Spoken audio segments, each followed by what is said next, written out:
7 o'clock, and I go ahead and call the meeting to order. I'm going to welcome visitors today. Adoption of agenda.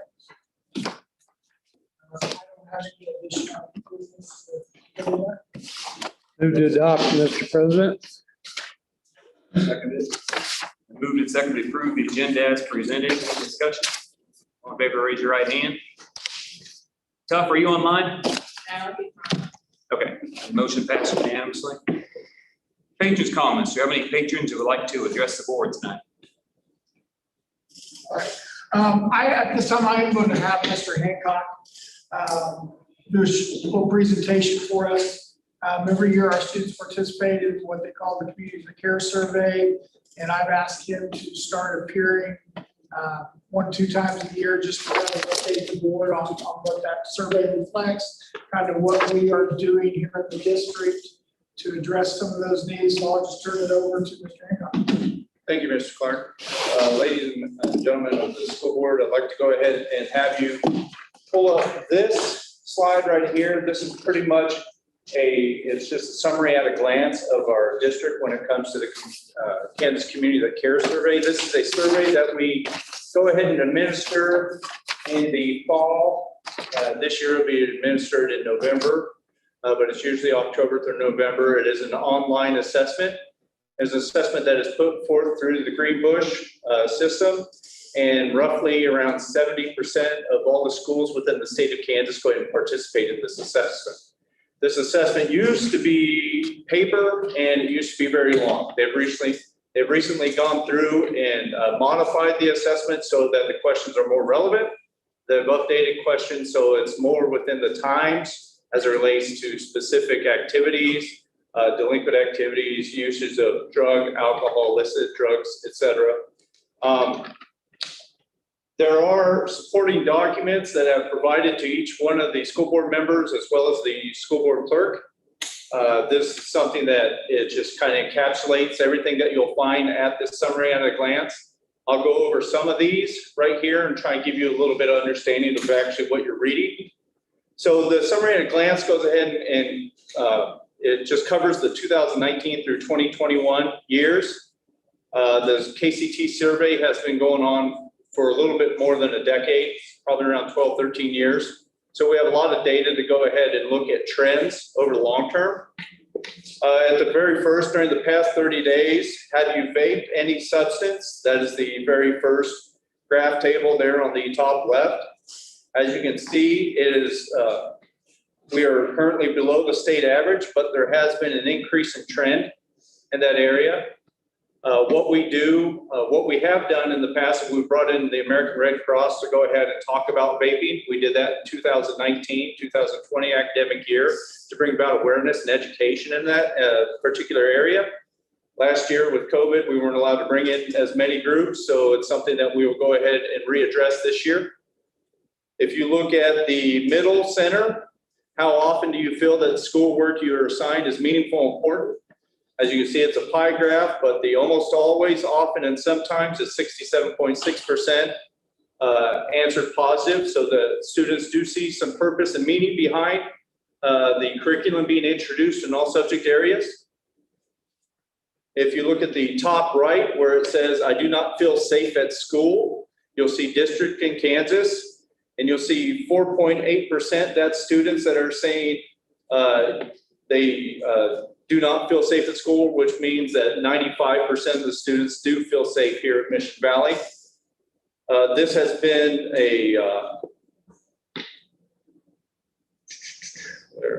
we're looking at almost 10% drop since 2017 year, sequentially. So from 2017, there's 20% kids that said they didn't feel safe. And then 19, you see 10.6, and then 20 is 20.1, and then it's 4.8. Now, there's a lot of things that we've done at the school that have increased the ability for students to feel safe. It's increased student-teacher relationships, administration-student relationships, the addition of a school resource officer. All those are attributed and correlate to that type of statistic. If you look at the middle center bar graph, what do adults do when they see bullying at your school? Some of these graphs are kind of difficult to go ahead and review, but if you see, it's like, stop it and tell everyone to leave, and the purple on the right, that's what they're saying the adults are doing. That is actually a 300% increase from 2019. Doesn't seem like that much, but it is, or from 2020. From 2000, the I'm not certain portion where the students have responded, this is correlated to 60% of students within the last 5 years who have went ahead and started seeing bullying on the decrease within the schools. And we'll go ahead and review some of that in a little bit. During the past 12 months, how often have you, this is the right center table graph. How often have you been bullied at school or seen someone bullied? You can see in 2021, it's 24.5 for the district, or 24.5 been bullied, or 39.8. As you know, in our student handbook, we have an anti-bullying policy. We also go ahead and have anti-bullying awareness during the month of October every single year. This is a downward trend. As you can see from the previous years, there are a higher percentage in both areas. And the 30-day substance abuse, which is in the lower left, alcohol, cigarettes, marijuana, and prescription drug use, you can see a huge downward trend in each one of those areas. Now, some of this stuff could be correlated with a lot of things that we do here at school. Some can also go, and I'm going to keep it real, some of the things also could be attributed to the fact that during the COVID, there's a lot of isolation and socialism. I'm not going to rule that out and say that we're all altruistic and omnipotent here at the school and we have such great impact. But at the same time, these are things that we want to reinforce and we want to bring it to the students' attention. Now, the perceived risk of harm, which is the lower right table graph, alcohol, cigarettes, marijuana, what this is actually saying is how the kids go ahead and perceive each one of those types of drugs or alcohol usage as actually bringing harm to themselves or to others.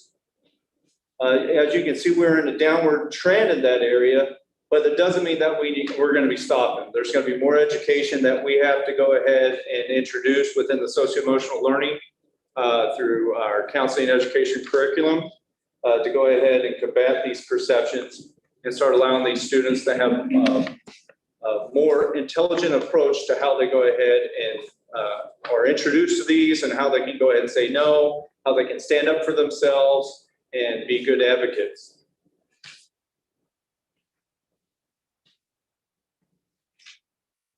If I can introduce or have you go to the suicidality and depression table graph, which is this one right here. It should be like the third or fourth back.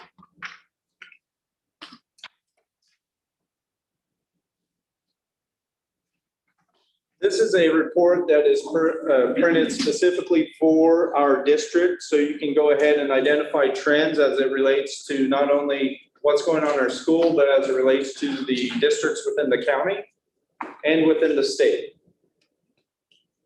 Now, suicidality and awareness and prevention is a aspect that we take very seriously here at Mission Valley, but it's also something that has been on the rise not only within the state, locally, not only within the state, but also nationally. And it became, or it has become within this last year of the pre, during, and post-COVID, that a lot of students have developed higher aptitudes towards depression, anxiety, that are two key symptoms towards suicidality. The trends have increased so much that KSDE is trying to go ahead and develop an approach to suicide awareness. They've had committees go around and talk about suicide awareness throughout each one of the areas within Kansas, talk to districts and counselors to come up with means of how they're going to go ahead and combat this. At Mission Valley, we're working with a nonprofit suicide awareness and prevention group out of Topeka called Parks. They're developing an 18 lesson curriculum unit that we'll be introducing through 7th through 12th grades, and it'll be throughout the year. Each year, all across Kansas, there's a month during September, or the month of September is for suicide awareness and prevention. Obviously, kids don't just stop thinking about suicide in the month of September. It's throughout the year. So this curriculum unit that is being produced and standardized to the KSDE counselors standards can be introduced not only here in Mission Valley, but it's also one that I'd like to be able to go ahead and reproduce and give out to other counselors in the state. The Kansas State Department of Education consultant Kent Reed is aware of this, and he's waiting to see how this year goes as far as its introduction, implementation, and results. The introduction of this lesson will also go ahead and provide data that we can go ahead and quantify to be able to check on pre and post comprehension and understanding of the 18 different topics that surround suicidality and awareness. And lastly, and I'll keep it brief, talk about a lot of things that on the KCT survey can be kind of depressing, to be honest with you, because some of the questions like, wow, I can't believe these many kids actually think that. And when I look at it as from a counselor's perspective, I take it very personally and very much to heart when I see a student that goes ahead or multiple students go ahead and respond to certain questions that I thought we were doing a really good job at here at school. But I see where we always have room for improvement. But there in the BOE, and I put the date on here, this slide, this kind of gives you an idea of what we're really doing good when it comes to the culture of Mission Valley. Like the school lets my parents know when I have done something well. If you look at that, we see a huge trend within the last year where we have increased and we started responding and reaching out to the parents and letting them know how well their students doing. Compared to last year, yeah, we have a lot more room for improvement. I'd love for that to be 80 and 90%, but we're at 57.4, where all the other years were 36 and below. My teacher knows me when I'm doing a good job and lets me know about it. You can see where we've gone up to 72.82, and we're higher than all the last 4 years. On the second page, our teachers praise me when I work hard at school. You look at the last year's, the highest was 59.79. Well, we're at a 71% now. There are lots of chances for students in my school to talk with a teacher one-on-one. All the other years, the highest was an 85. We're at a 93.2. In my school, students have lots of chances to help decide things like class activities. Last year with COVID, it was kind of tough, when it came to class activities, but we're back up there at 68.93, and I guarantee you this year it's going to be higher. I have lots of chances to be a part of class discussions and activities. 97% of the kids said yes to that. There are a lot of chances for students in my school to get involved in sports clubs and other school activities. 99.04% of our kids said yes to that. Teachers asked me to work on special classroom projects. 50% of the kids said that. That's up from 26 from last year because of COVID, but it's even higher than all the years before. The culture of Mission Valley is getting better. It really is. The students are feeling like they're more involved. The students are getting connected better with their teachers. The teachers are doing an absolutely wonderful job of building relationships with their students and helping them on their college and career readiness paths and supporting me in doing so. Are there any questions over any of the information provided at this time? I didn't know if you said before, how many kids responded to the survey? The survey is 12th, 10th, and 8th grades. Okay, what's the number?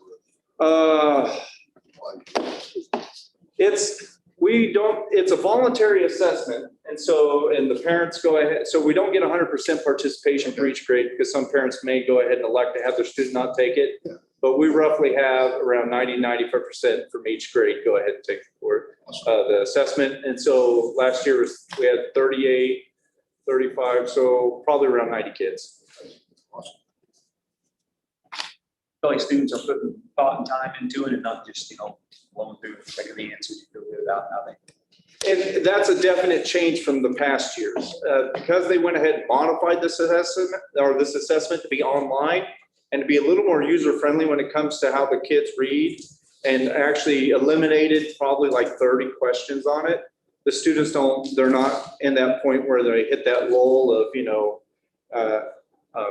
not wanting to do it anymore. And so the kids actually do take it very seriously. It's completely anonymous. And so that we don't know which student is answering what to what.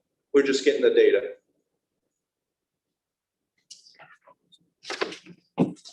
Any other questions? All right, thank you for your time. Thank you. There are a couple other items in your packet real quick, and it's more just FYI. I included this year, you might hear the word household economic survey. That would be part of our enrollment. So with the free, now where all students can receive free meals. They will not be collecting like free meal applications. But in order to receive at-risk funding, we still have to gather information of who would qualify. And so what we're going to use is what they call the home household economic survey, and request that all families fill it out just like they would a free meal application. And then that is what we will use to determine the number of students who qualify for free and at-risk dollars that we receive from the state. So for the state itself, it's kind of a tricky situation because all meals are free. And they used to use that number to determine your at-risk money that you get from the state. However, they're not doing that this year because all the meals are free. So the state has had this survey for years, and we will just use that to gather that information. On the back of that page, you can see what the households would need to qualify for free or reduced. This is also used, even though all meals are free, families can still receive free enrollment if they qualify under this as well. So it's still really important to fill out. Qualify for. And then also, and there was just a little letter from KSD that says that we were 100% compliant in what they call indicator 13 secondary transition. In special education, there's a series of 15 indicators that we have to meet.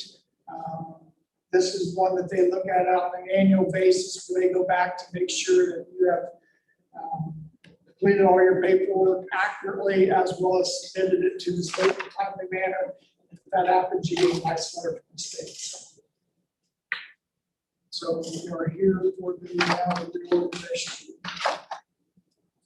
Other good news there for you. That's what I have right now. I know the administrator probably has some. Board reorganization, that's the first tab there. We need a president, 1-year term, vice president, government relations, and appointments. I have that first. So let's start with president. I'm thinking I'm going off at the end of the year. I think Clinton is Sue, and so what I'm thinking is we've got to have someone stay on the full time and on the board. That's up to you. So I'm not plugging myself anymore. So Just, I guess, a question. Wasn't reorganization kind of set up based on the old voting system? Is there any thought of changing that, or can we change it to be more in line with the newer election? Jim was voted in last year in July. Right, yeah, it's usually, yeah, I don't know, is KSD mandate that? I know it's a 1-year term, but is there any mandates? Trying to think back to when that changed and what they said. So you're thinking January time. That would make more sense. Yeah. New board members. I mean, because I'm like Jim, he's not rerunning, I'm not rerunning. John's running in a different, a different area of the district, so. So January of 2020, Luke Solo, which is the attorney at ASB said the statute still requires the board to do all of the annual planning and officer elections in July. If one of the officers were not reelected to the board in November, the board would replace that officer at the January meeting. Fair enough. The only resolution we did 2 years ago was the one to extend the terms until January, which were previously June 30th. So. That kind of makes sense to me, because like coming on in January, and then like we have contracts coming up, you know, for like our superintendent, stuff like that. Well, it's not fair for me who's just jumping on the board, because I just only know on the outside, not on the inside. So I agree.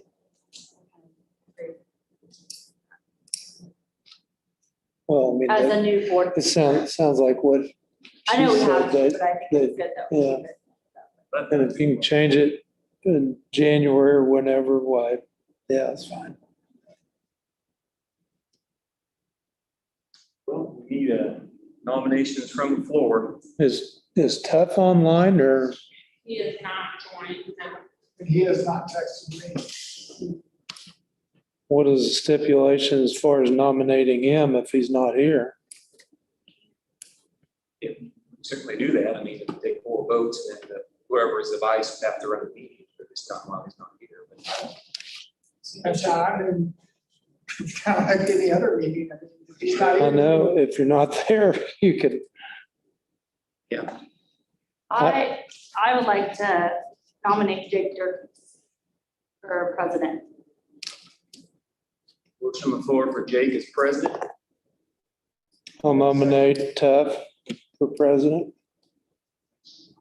Should we just do one at a time or Last You year- put the nominations in, then people vote on, do they want it? Yeah, last year. Okay, that's how you have to do that. so we have Jacob. Is there a second for Jacob?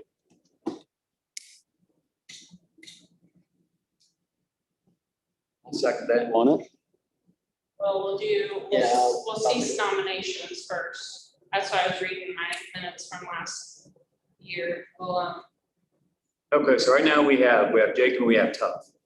yeah, so they'll make Okay. their nominations and then somebody will move to cease all nominations, somebody will second. and- I move to cease nominations, Mr. President. It moves to cease nominations with Tough and Jacob. Do we have a second? Second. John seconds that. I guess any discussion, if they don't want to lobby for Tough camp, but Well, I guess my biggest thing is, are we for sure Tough wants the job? I mean, because he hasn't been showing up to a lot of the board meetings lately. He did talk with me today a little bit about it. He was, his thing was he was trying to, find a way to make short meetings a little bit. Like administrators reports and stuff, kind of cut that back. So kind of make it a little more streamlined. That was yeah. I can barely hear you. What'd you say, Clifford? He was wanting to kind of streamline the meeting a little bit more, like maybe unless there was something critical, the administrators reports and stuff like that, may cut that out. And if there was something urgent, like Bill could have him come in or something like that. So you have a little bit more streamlined meeting. So. Other than attendance, without looking at an official attendance, I'm not quite sure that statement's correct because he has been at least Yeah. mobile up till this That's- meeting. Right. These last few ones, so I just want to make sure it's for sure me.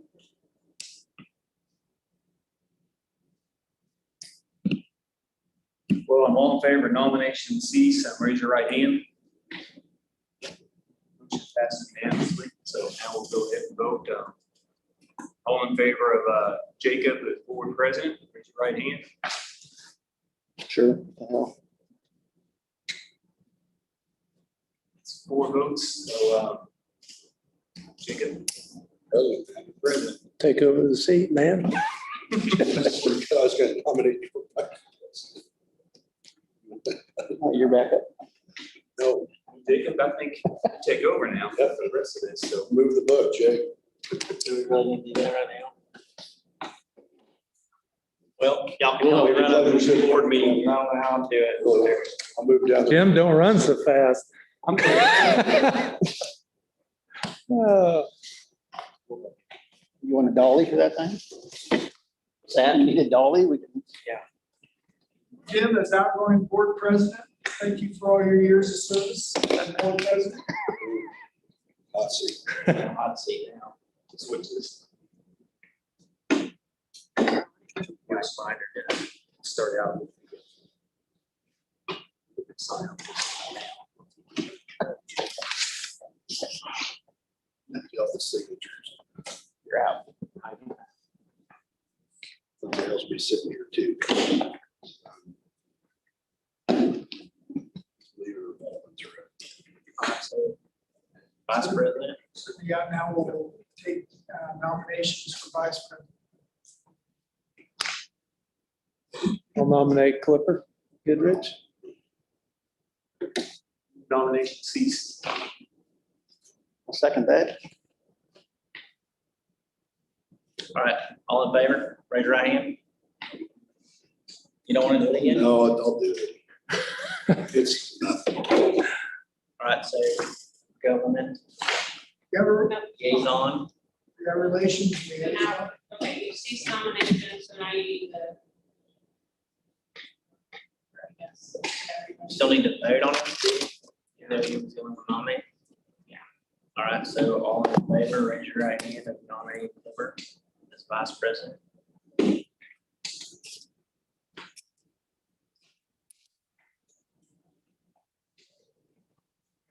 All right, so nominations for government liaison. I'll nominate John. Oh, sure. What?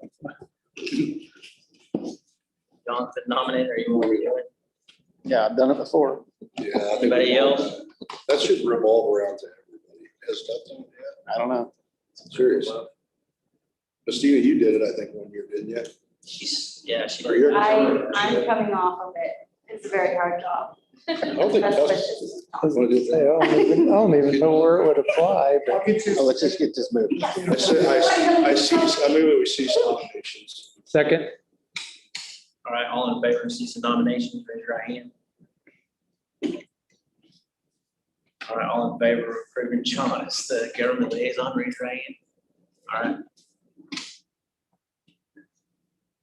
The next appointments will be for the corporate board, Tasha, and board treasurer, Anita. That was appointed by. We have to do those individually.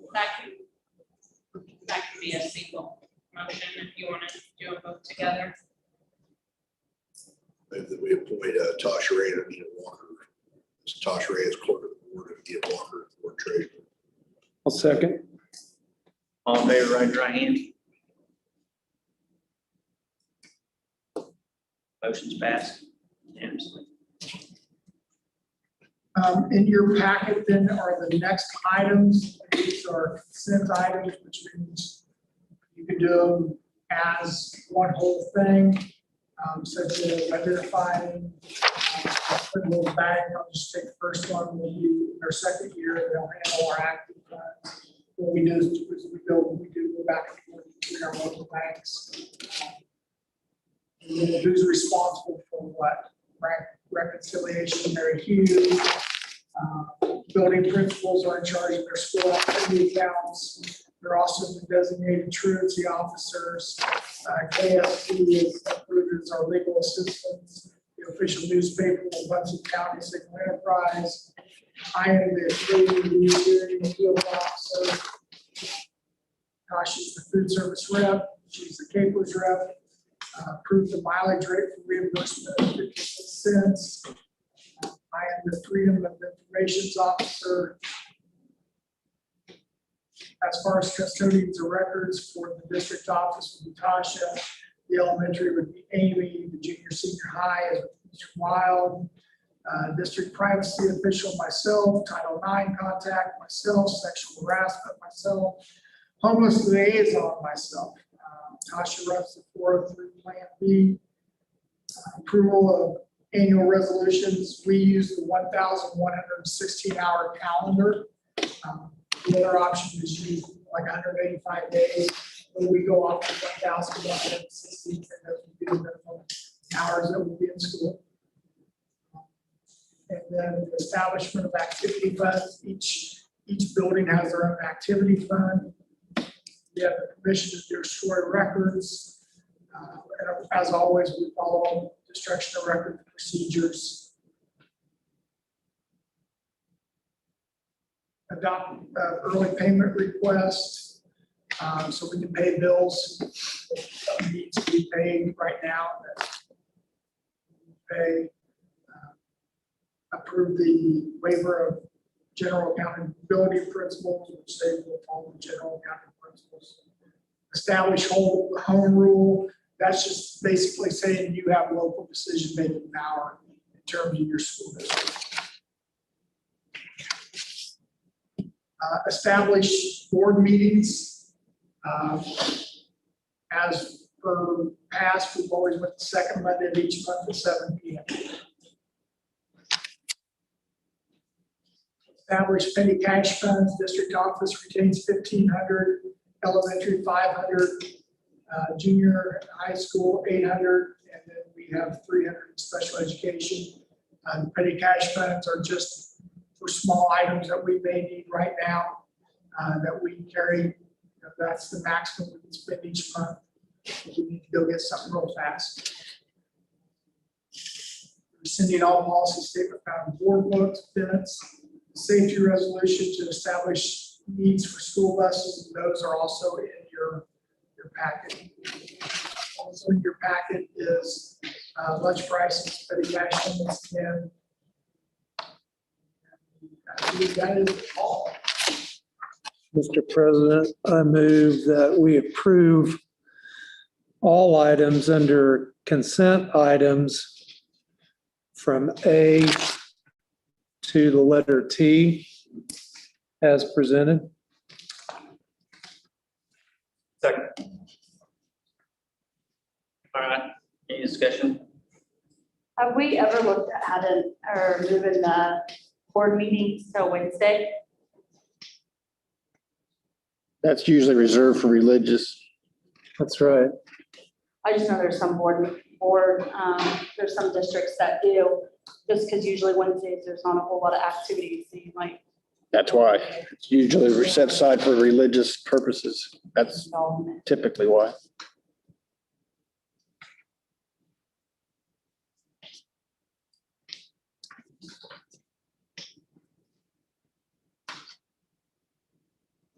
Any further discussion? No. All in favor, raise your right hand.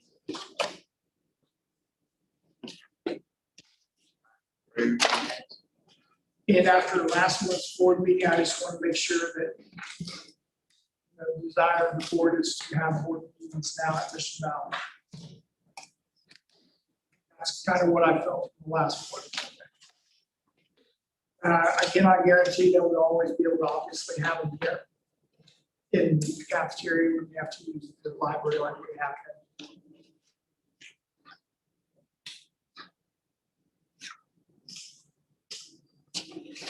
So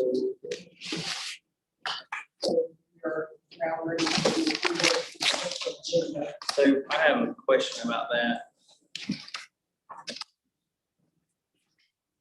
So am I able to ask that? Sure. So last month, we approved some movement of funds, and I understand that we did our audit today, but I didn't catch this yesterday or last week or last month, but we moved quite a bit of funds into capital outlay and special education. And I know that those funds aren't able to get pulled for anything else. And I would like to see if we can maybe discuss changing that to something else, changing those funds going to those two to another fund where we can use that money for the school or so I can support. Yeah. And like I said, it's my fault. I missed it yet last year. Or And like a last bunch of month, the but- special ed transfers are transfers that we have to do. There's a thing called maintenance of effort, that each year, what you spend in special ed has to pretty much add up to what you spent the previous year. Okay, that's what So there's a big maintenance of effort. There's always a large end of the year transfer that we make.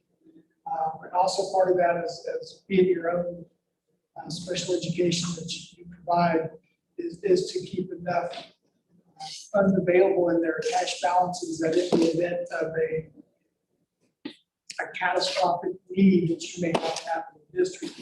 And by that, I mean upwards of over $100,000. So, but part of that is to make sure that we make maintenance effort.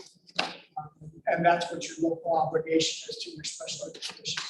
Okay, because I was going through last year's and this year's, and it shows in special ed that you're keeping, I mean, all of these pretty much are showing the same end balance every year. But, so we have to keep 1.2 roughly in special ed. We have to spend each year what we spent the previous year. And so it's not always so much the balance at the end, it's what you spend at the end. And so Yeah, so if you look. Capital outlay, we spent 1.5 million this last year. Which one are you looking at? This cash balance report annual Oh, I'm sorry, I was looking at on the 24. financials, yeah. There's first, under capital, or under special ed, 1.5 million. In my opinion, Mr. President, the key thing to do is to keep your eye on that amount and never let it go up. You can always transfer in, but be careful. Because if, once you get that, it's at what would you say, 1 point? For special ed, yeah, 1.5. So if you go to 1.6 and you're locked into 1.6.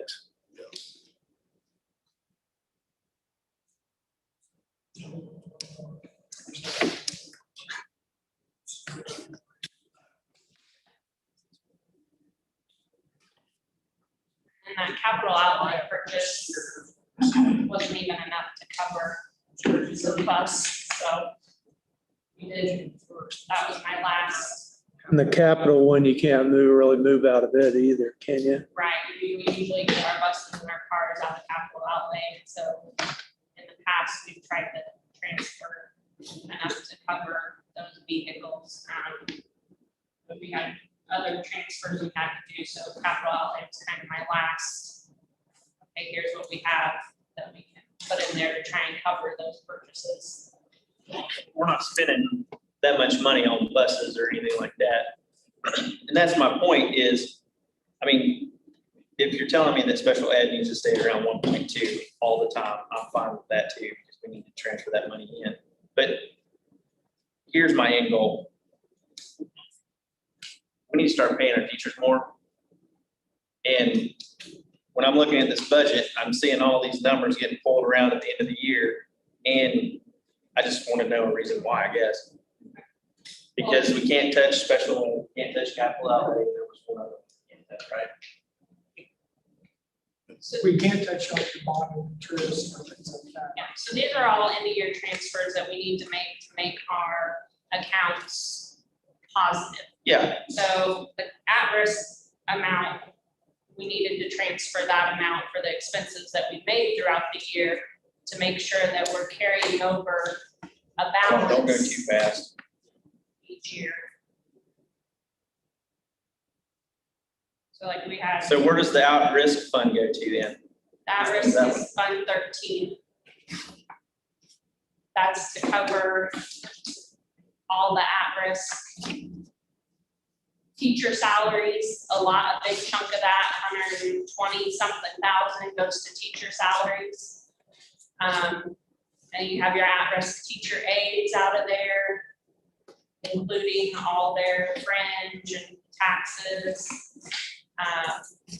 Yeah, there's not too much that really comes out of at-risk besides at-risk aides and teacher salaries. So that's just to cover that money spent out of there. And like I said, last year we bought a bus, what was that, 90,000? So I just route 100,000 for a bus. Yeah, so we We have covered a about half of that. $40,000 QZAD payment each year for about the next 5 years. So that comes out of at-risk or does it come out of capital outlay? Capital outlay. The QZAP bond and the bus purchase comes out of capital outlay. So just for my edification, because I'm stupid, let's talk about one at a time. Okay, no, sorry. Yeah, so that risk is, teacher aides and at-risk teacher salaries. So we're able to have an ending balance in that. Yes. Okay, because last year we had 30,000 balance, and this year we have $190,000 balance. Beginning or, Oh, wait, I'm looking at the wrong one. Yeah, I was gonna say, no. yeah, make sure the beginning balance and ending Yeah, I try to keep ending balances about the same every year. balance. Yeah, so 34,000 is our ending balance for at-risk, 13. And the supplemental general fund is what we pay teachers and everyone else. And we're able to keep a balance in that. No, supplemental general is K through 12 maintenance, superintendent, district office, custodians. That all came out of the capital outlay fund. Custodian or never mind, the building maintenance can come out. Yeah, maintenance guy, but not the custodians. So, supplemental is, all your electricity, your gas, your district office, your custodians, your superintendent. I'll give you a budget thing. See each thing that's itemized out. So I tried to look at that in the budget today. I was looking at it today, this afternoon, and trying to do the line item thing.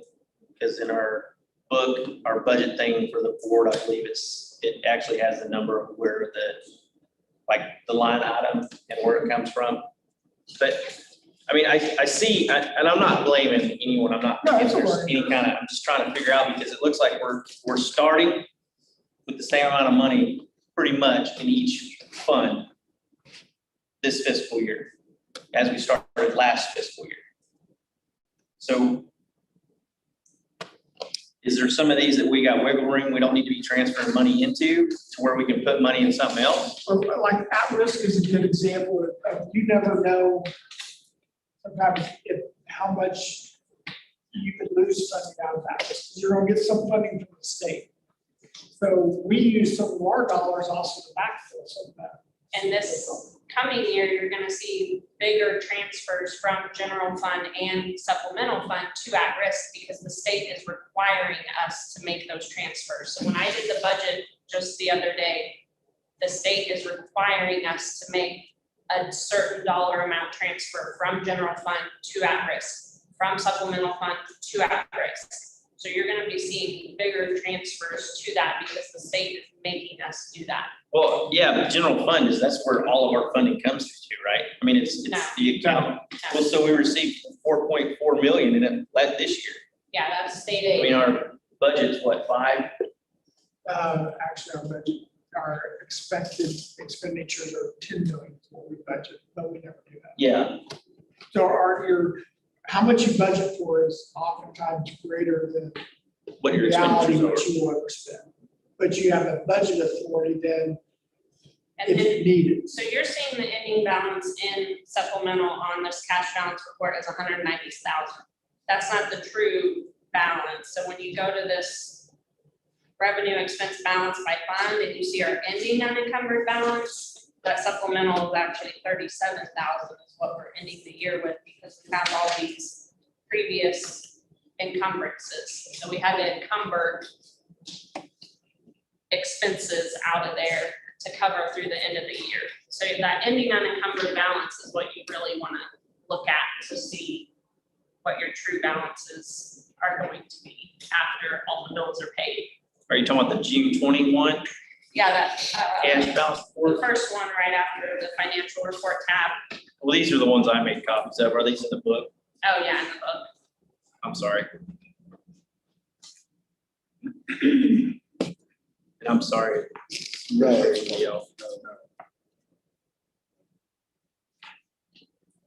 Okay,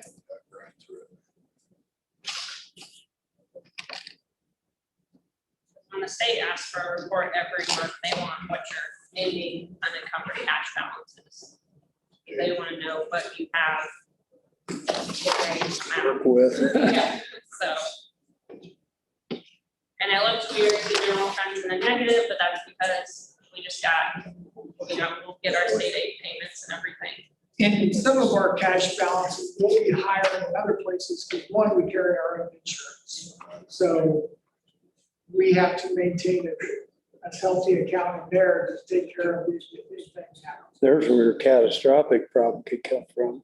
What's that? I said, there is where there's always the potential for a catastrophic So problem our with insurance the health. is oftentimes higher than those people, because we have to put a little safety net in. And like today, we just had our budget review and we want to keep a good balance in your supplemental general fund, because if you don't, we've been dwindling ours each year. So we went, 2 years ago, we had 105,000. Last year, we had 60,000. This year, we had 80,000 last year. Now we have 60,000 cash balance. That affects our mill levy each year if we don't have a good cash balance carried over each year. So I would Why don't we say- transfer money from, so why did we put so much in those other accounts? we had to cover what we spent out of those accounts. Food service. So I see you're saying we gotta cover those expenses, but if we have the money in there before, why do we need to put the money back in there that's already was there last year?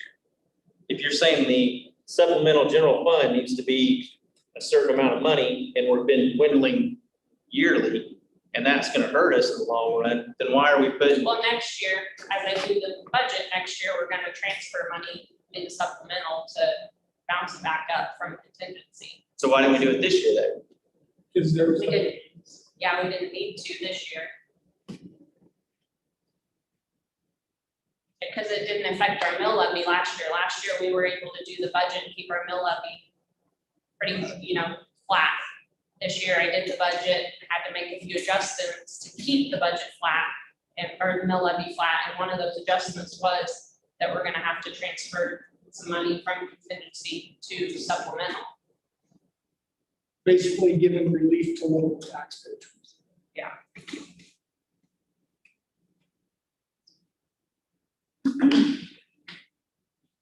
So we're looking at, giving the teachers, everybody more money. Like, how do we go about doing that? The state tells us what we can spend in general fund. So that's where the money from the teachers is paid. Besides your special ed teachers comes out of special ed. So if you're wanting to, depending on what you want to raise that line item up to, you're gonna have to make adjustments in other line items so that we cannot overspend in the general fund. They tell you you can spend 4.4 million, you can spend 4.4 million. You don't get to spend 4.5 million. So if you're gonna raise that line, then you're gonna have to figure out other lines to take it out of. Building budgets. Right, that's where that money's gonna come from. You have X amount of money.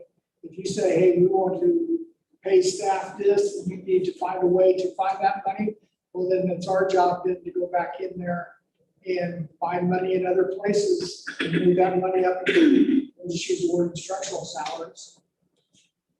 You just move money within your checking, it's like having, I don't know how many different checking accounts. But you just move it from this out of, let's say, I'll just use buying books. I mean, I've been here 1 year, but, and then just move that money up into instructional salaries. So like these jobs that we got posted coming out, we could pretty much, I'm just making a statement. I'm not saying that this is the way it is, but if we did fill these jobs, that money could then get pushed to something else to be used. Yeah, if you don't fill jobs, then you'd have an excess of instructional salary money that you would use. And oftentimes in like when you may have a couple longtime teachers retire, okay, so the difference of those two salaries of a new teacher versus an outgoing teacher could be $20,000. So when two teachers gone, now you now Give yourself $20,000. gain $40,000 off those two teachers that you can now put back into salaries. But at some point, if it goes into salaries each and every year, that's a cost that then you cover each and every year. So, You could end up with a situation to where you're hiring a senior type staff member too, that would, okay, you had a couple of teachers that was long-term and now they've retired, let's say, and then you gotta look at your positions, okay, are we really gonna cut this position, or we just can't find anybody right now? But maybe midway through the year, somebody pops, you're still gonna have to have that paycheck money, okay? Or let's say, a couple midstream teachers, positions didn't get filled, and all of a sudden which I can think of in the past 3 years, we've hired some teachers that, were not at the end of their teaching career, but they were probably 3/4 of the way. I'll jump on. I don't know if you spent more money, but I don't know that you spent less money when it was all said and done. I'll jump on with Clinton here. 10 years ago, when there was a large number of teachers available, districts often, they were looking for those early teachers coming out of programs, or maybe those with 3 to 5 years of experience. Because you were going to save money when you had a retired teacher. But now, where the pool of candidates is decimated, you're not looking, if your goal is to save a little money by hiring new teachers, good luck. But that's the problem I'm seeing we're in right now. Didn't we have 2 or 3 resign this summer and we can't fill one of the spots? Like, we haven't even had an application for it. I'm guessing you're referring to low incidents. I mean, the teacher like Paige, to replace Paige. Yeah. But yeah, we've had 3, I'm talking to a guy right now about that position. But I'll tell you right now, it's going to come with a price.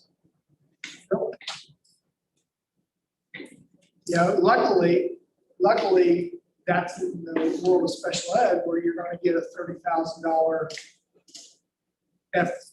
payment, but it's always a year after.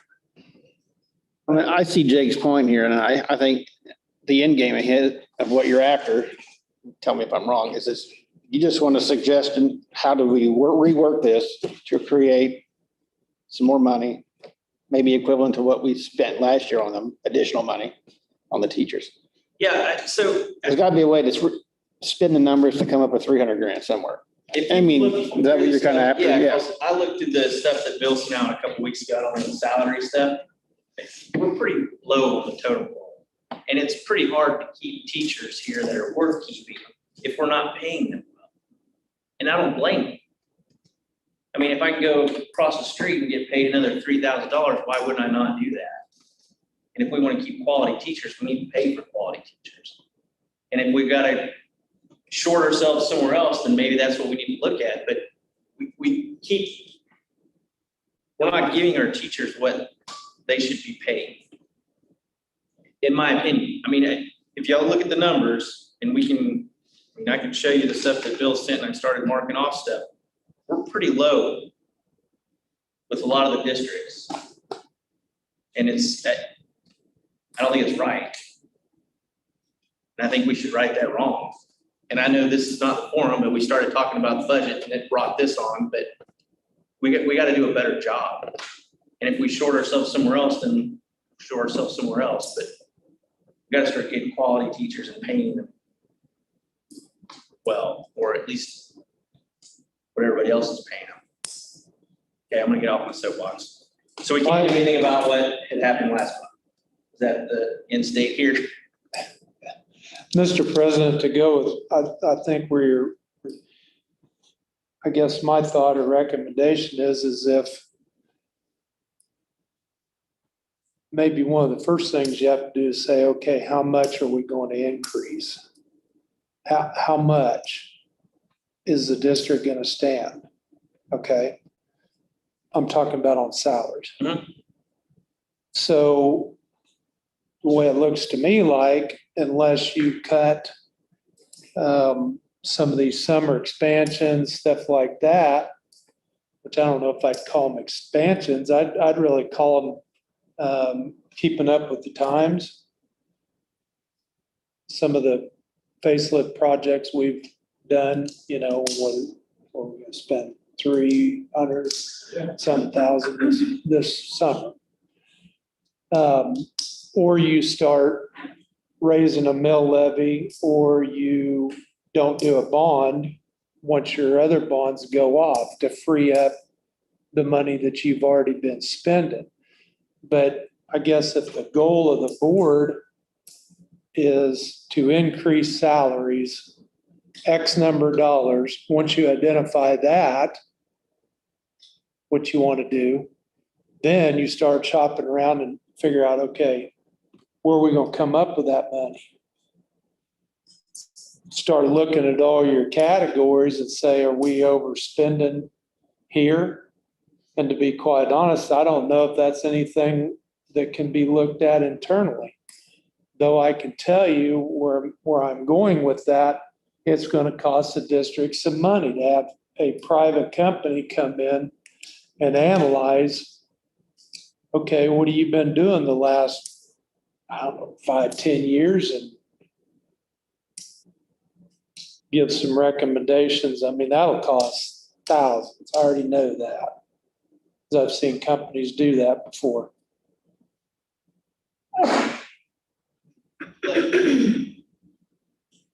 So like, we decided not to do a gym project, correct? Because we didn't have enough time. Correct. We So- moved it to next July. Okay, so is that money already being used for that for next July, or what happened to that money? That now we're not gonna spend? It was set there. We could either A, redo the purchase order, or just keep things, because we got a purchase order made, and we're going to expend the dollars. But it's capital outlay Right. dollars. It's kind of like the outdoor project. And I don't know if that's what you were talking about, but that's all that capital outlay. Yeah, I mean, all the. For that, you know, that's 350. something that we try to plan about every 10 years, to redo that gym floor every 10 years, take it down all the way, you know, and then each year in between, we just screen it and reseal it. But every 10 years, we take it down. I just didn't know what, like, where that money went, why we were waiting, like whether that's something we can use now, because next year, But it's in capital outlay. Adjust it, but you have to be careful with. Well, and I think if this board wants to raise teacher salaries 3,000, since we're going to do that, we direct the superintendent to find that money, look at the budget, just give us a recommendation on where it's going to come. That's what we'll do. I mean, yeah, that's your, Or that. that's your short term, Bill, if you really wanted to get serious about.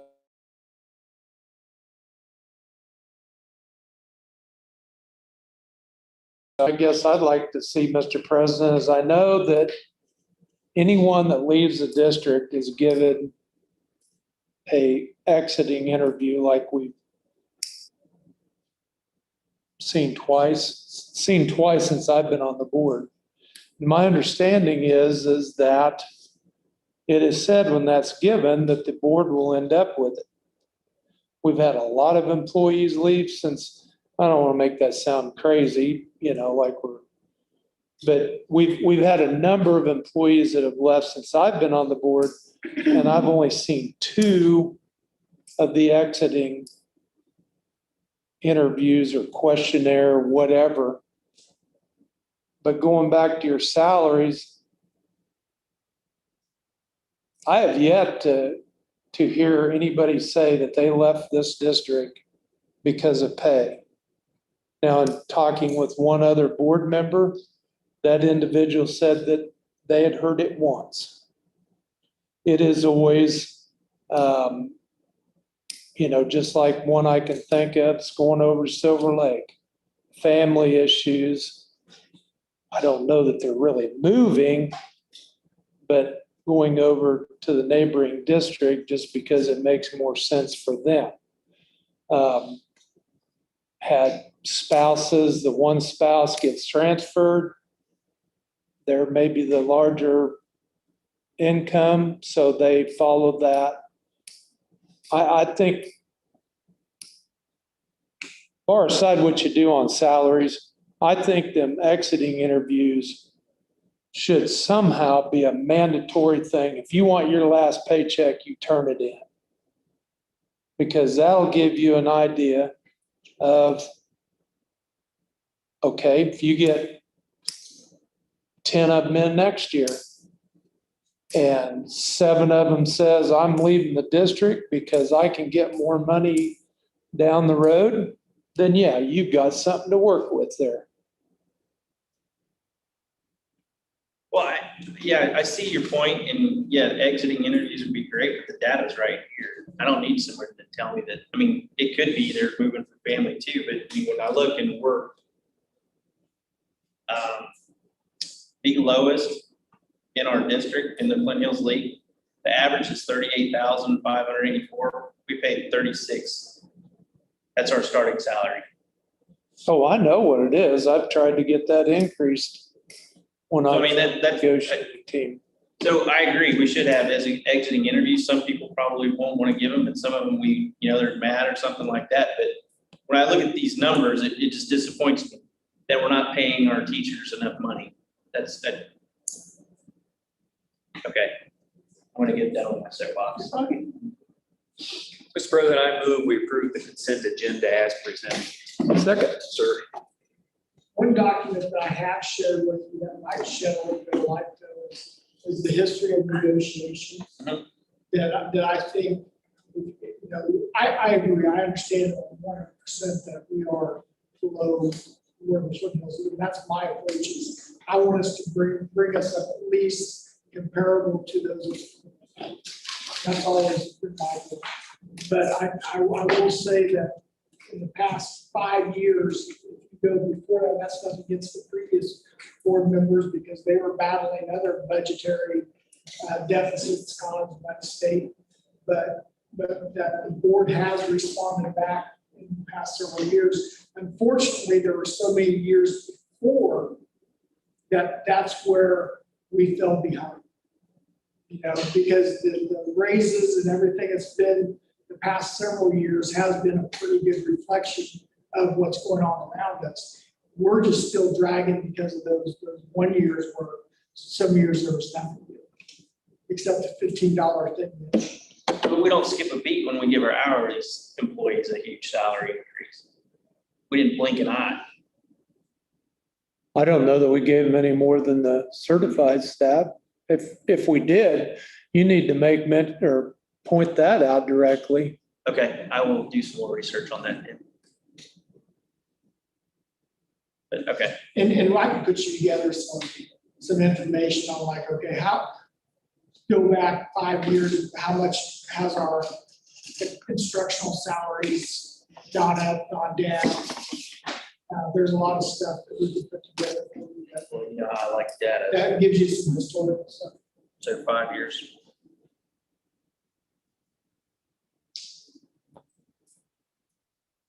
Yep, I can get that. Will you send that out to everybody or just? Yeah, it'll take a little bit of time. That's fine. I'm sorry. One more thing. So there is something in that the consent minutes from last month, like budgetary or something like that. Is this the time where we change that? That budget. Okay. All right. Now, if it's moving forward, It's just because it's the fiscal year. Now, if it was this month, we did something and next. we would have to make a lot of other adjustments. Okay, all right. Okay, sorry. Motion on the floor to approve the consent agenda or items. Do I have a second? Yeah, I second that second. My computer just- Any more discussion than what I've already started? All right, all in favor, raise your right hand. All right, unanimous. Action. All right, so action items.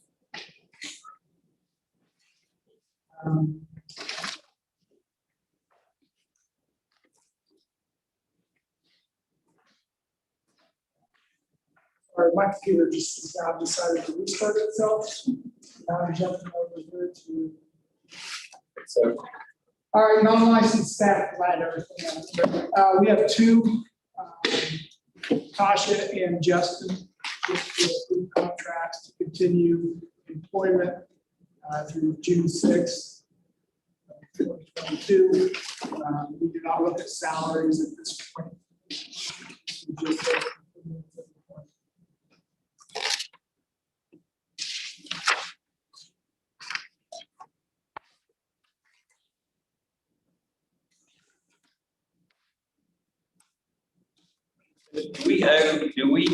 does the board do a evaluation on Tasha every year?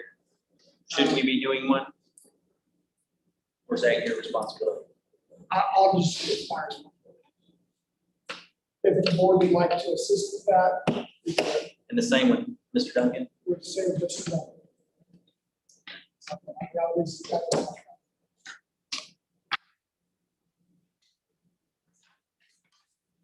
When would you, I'll start providing that, when would you like that evaluation?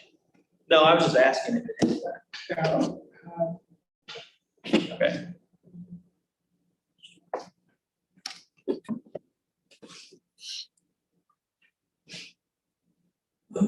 I think we should start those. Does somebody else disagree with that? Set the date, April 15th. When you correct me to have that by this year. Yeah, and when is your contract due? Whatever you all decide. I mean, I'm good through June. You typically start talking about it in December or January. Okay.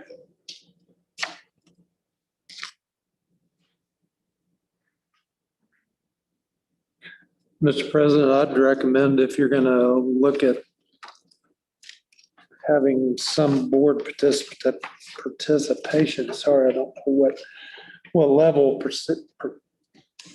participation that you're thinking of on Tasha and Justin. But I would also encourage then that if you want to look at them, you should also be in on the building admins. Yeah, that's kind of my point, and I was gonna bring this up even if I wasn't gonna be board president, but I think if we're gonna say that the administration needs to be doing evaluations on their employees, that we should be doing evaluations on our piece of the pie. I think it starts at the top. We need to set the example at the top and then let it trickle down. That's my opinion.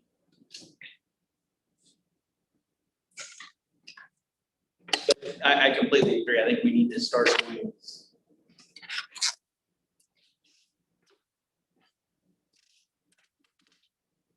Okay, sorry, Bill. No, you're fine. So where you at on these two contracts? You want a motion or Yeah, you want to have a motion to approve the two contracts? not so move as presented? Any more discussion? All in favor, raise your right hand. Motion passed unanimously. The next item is for the playground equipment that we sent out to bid. We did not have anyone put in a bid prior to the deadline. However, a little bit later after the deadline, I did have a person submit a bid, so I'm making the recommendation to go ahead and take their bid. It's Rachel Logan Hernandez, placed a bid for $215 for the child's playhouse and another $85 for the playground. That was the only bid we got. That was the only one. So move, Mr. President, as presented. Second that. Any more discussion? Johnson. All in favor, raise your right hand. Motion passed unanimously. The next item is the plan for the safe return to in-person instruction and continuity of services. I did provide you a June board meeting for you to review. Do you have any questions?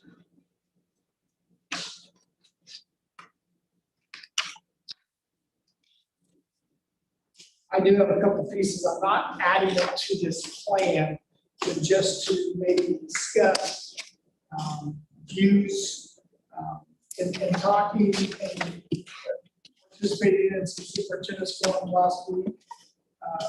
The State Department of Education, These are recommendations, that's the key word, that they're going to be following CDC guidelines. That's what their recommendation is. However, local control, there are no things that says you have to do this, you have to do that.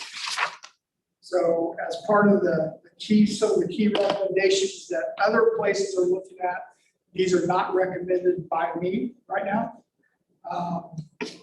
Non-immunized staff students wear masks. All bus riders wear masks. I know there are some districts that are looking at it. I guess if you had to ask my opinion, I would say we just need to continue doing what we're doing. That everyone to either wear a mask or not wear a mask, to get immunized or not get immunized. The part of that is we are still required, though, to follow all quarantine guidelines and isolation guidelines if there is a close contact. So if you have received your immunization, there's still some debate on this.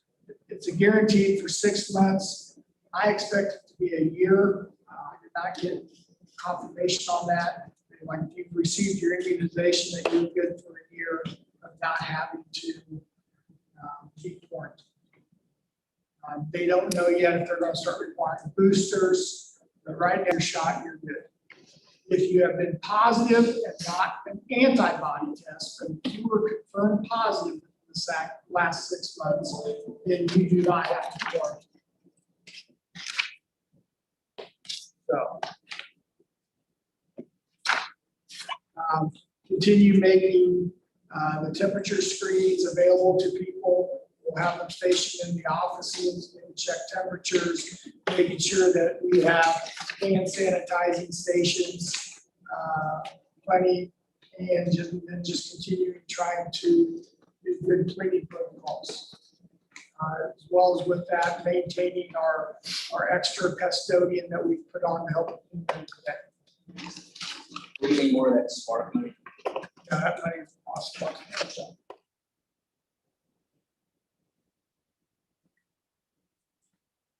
Those are my big things is unless we are absolutely directed, by the state or something that we have to do something.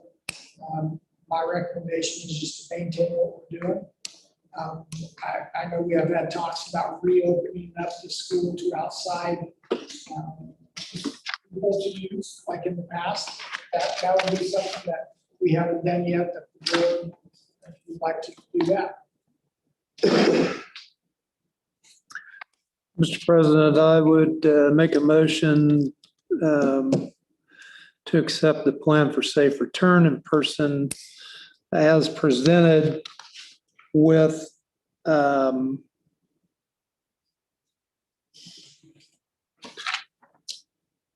with today's dating And I'll- on the information presented. So we've got a timeline on when this stuff was approved. Because that's still the draft version. This is, Yeah, I mean, because I just put that out there. Remember, we didn't take any action last time, but I said I would put it out there as the draft version. So if it was approved tonight, then I would adjust the dates to reflect tonight's meeting. okay. But this,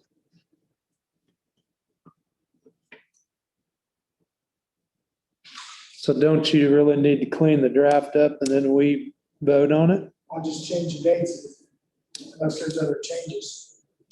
From April 21st to first. May 14th. So we changed the day approved by the Board of Education on July 19th. And we sent one last page.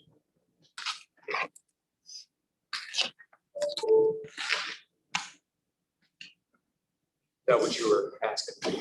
Yeah. Yeah, it would be signed and approved on this date.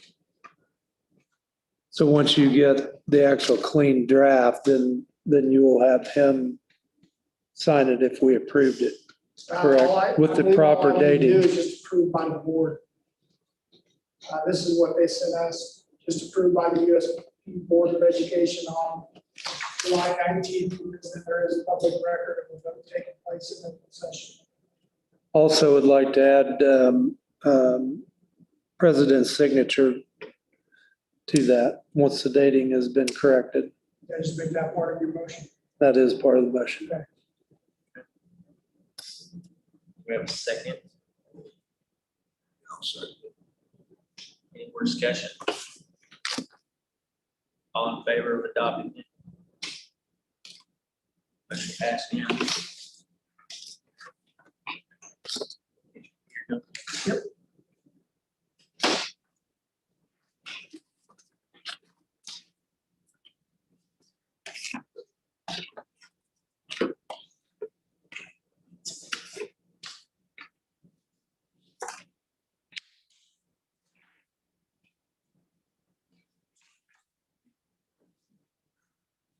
It's time we need for a sensor.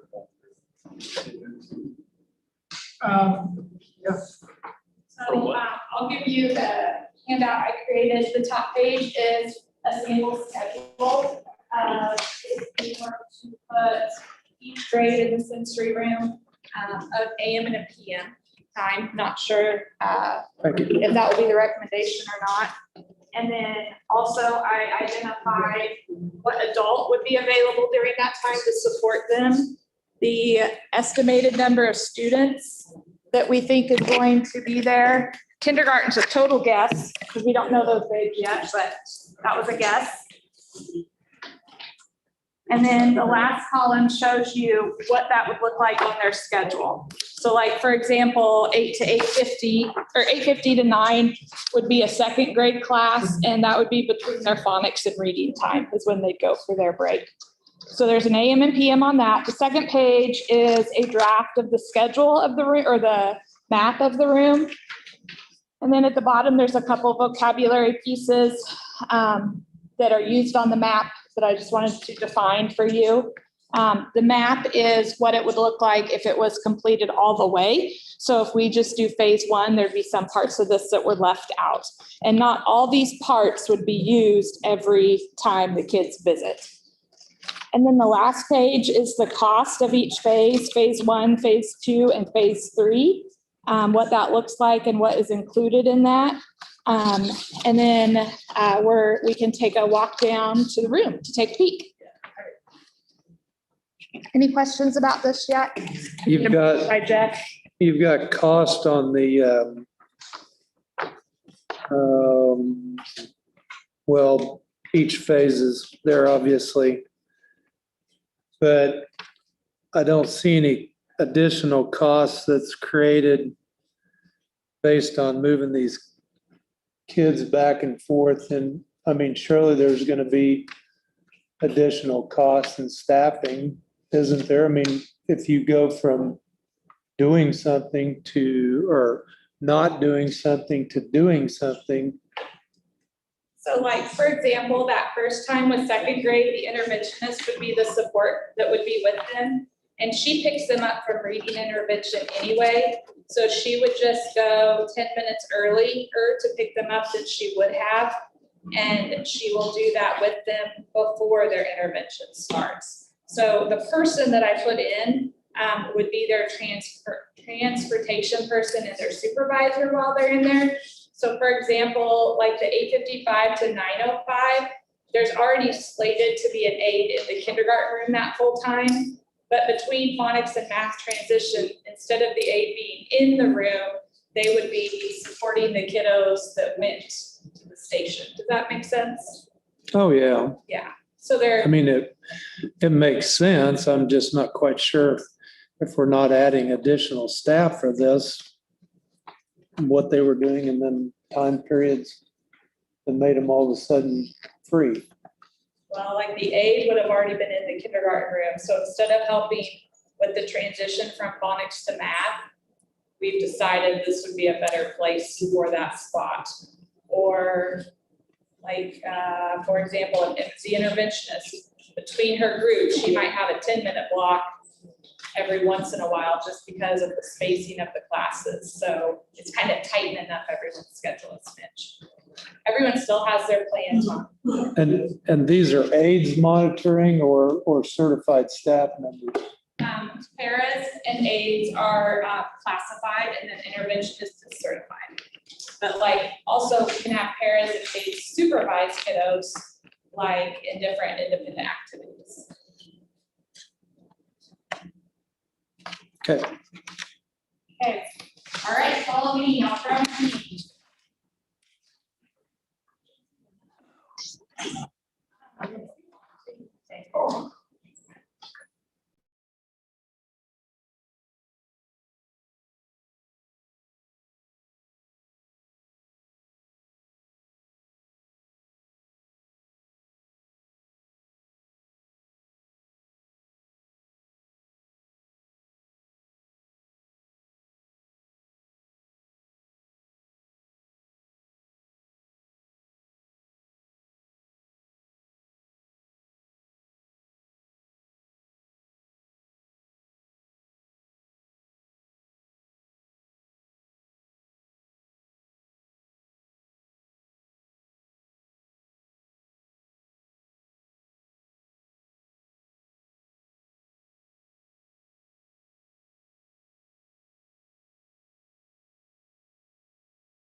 Okay.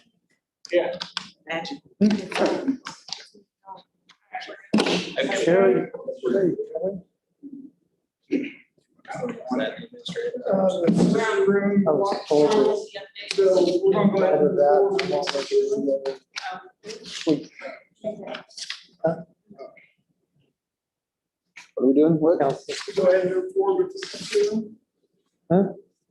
Move forward. We're gonna go ahead and move forward with the sensory room.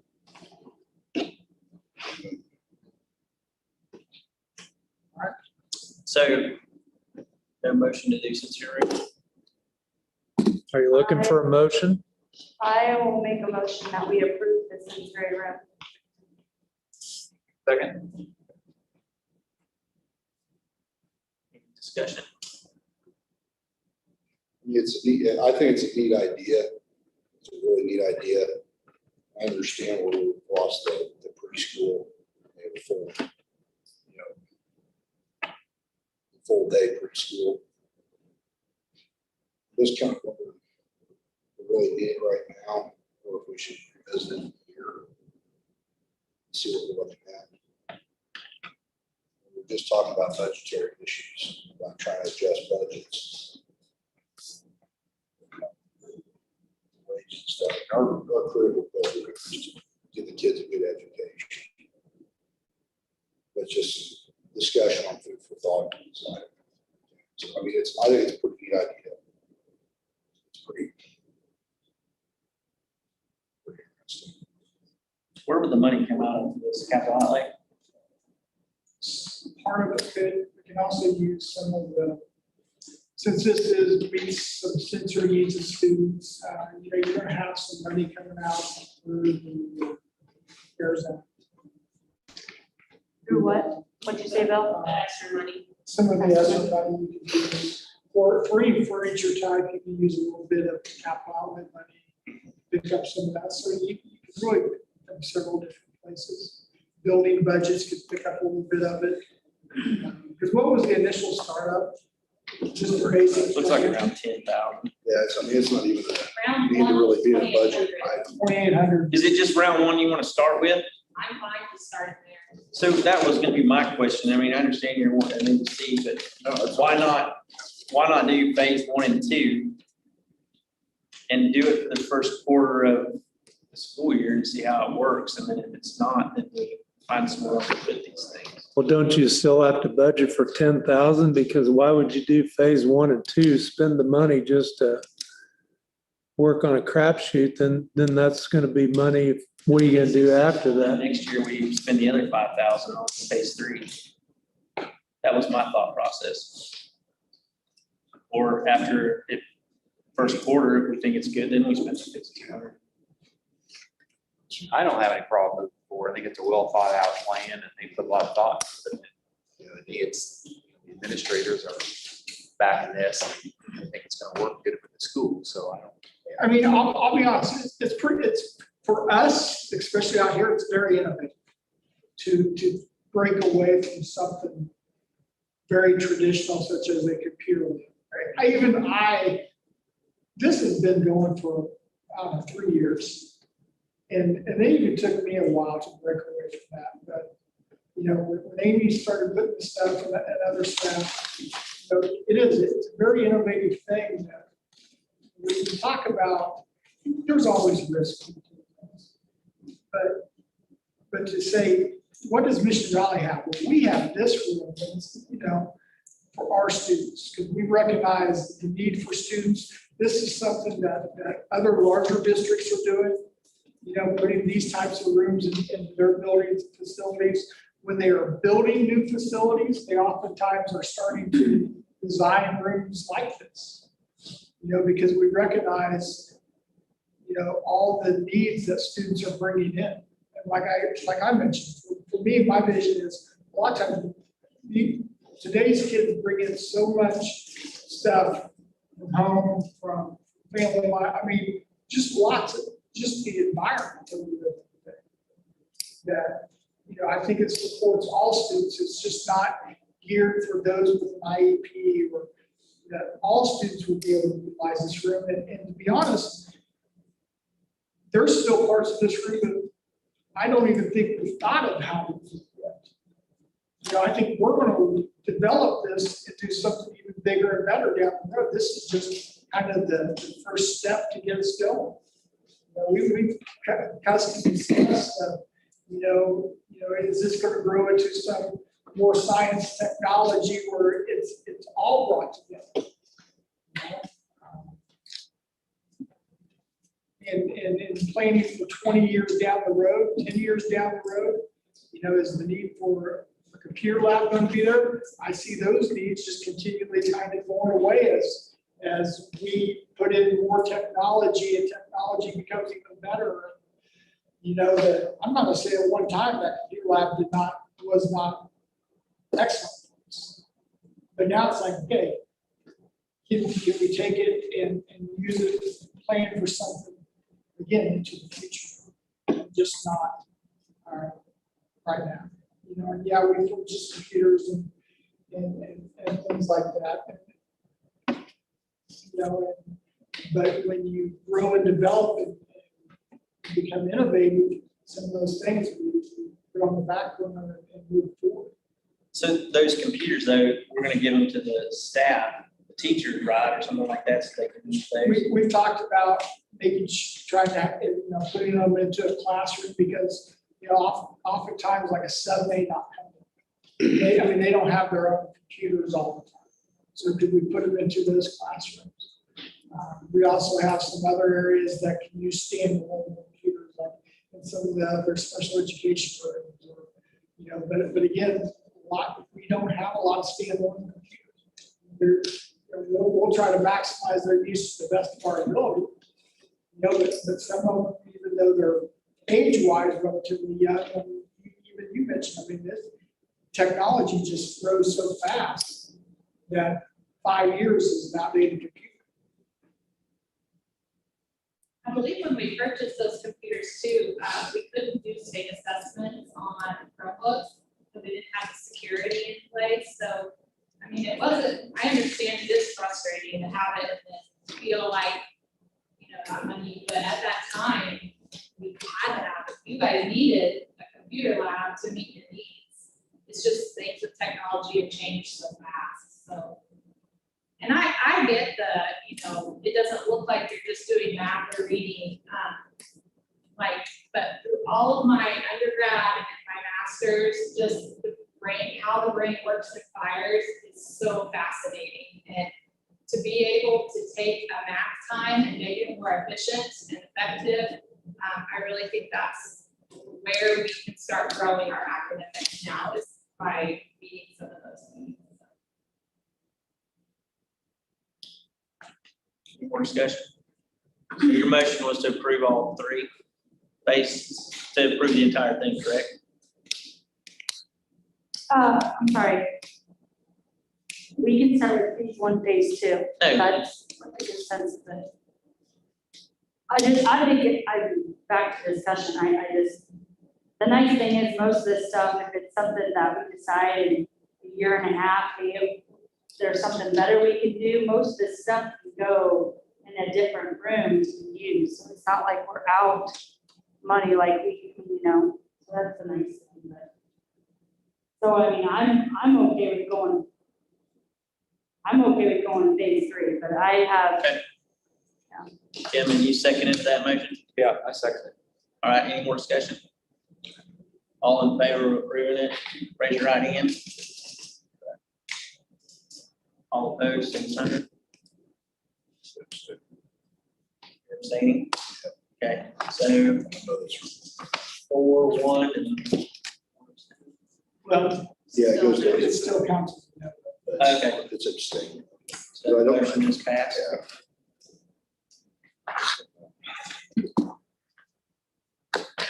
Policy update. Yes, in your board packet last month, I presented ASB recommended policy updates.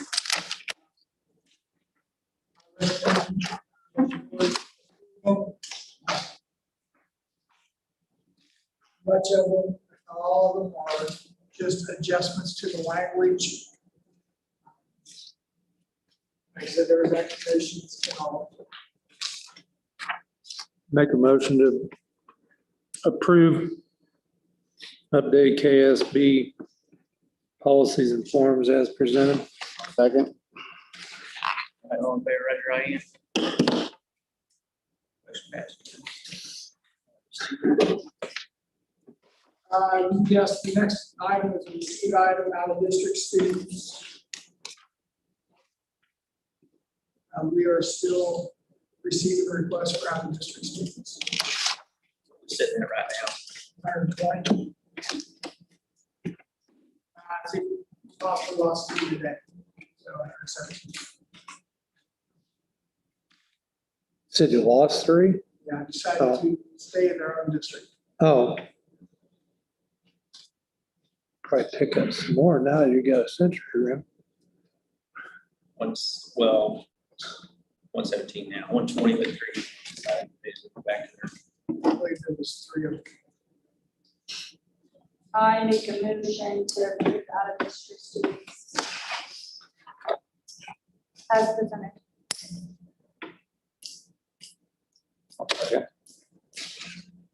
Any discussion? All approve, raise your right hand. Motion passes. Next item on received item is the hazardous mitigation plan. This was sent from Amy Jerford from Muncie County. I also attached the 430-page document to you, but they just sit on one page. And what the hazardous mitigation plan does is it helps areas, basically, they want to reduce the loss of life and property during a disaster. As I was explaining to someone a little bit ago, a year or two ago, Army National Guard came out and looked at our ability to decide if they could hook up a generator in the event of a natural disaster that they needed to use our ability to house. So they've already got part of their plan that, yeah, they can come out to Mission Valley, do this. This is what they know when they get here, boom, up and running, helping the people. If you look at the plan, a lot of the plan involves a lot of flooded regions around the state. And this is like a 4 or 5 county plan that we're part of. All it says is that we'll help with disaster relief. You know, it may be that, hey, maybe we help with transportation of school buses. Similar to when we had the Harleyville. Just being part of that plan that, you know, if they see, hey, this is how Mission Valley can help us out. You know, we can be a very large trauma place in the event of a large natural disaster if needed. But to be part of the plan of those places. I also see part of that is, you know, we have a great communication system, you know, that we're offering, you know, if they need to send out information, you know, if they need to send information out to people in this area, that we can help use our thrill share.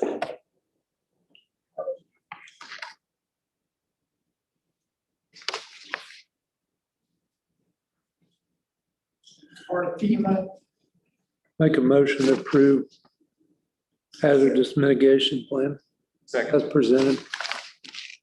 All right, motion's been made to approve the hazard mitigation plan. Is there any more discussion? All approved, raise your right hand.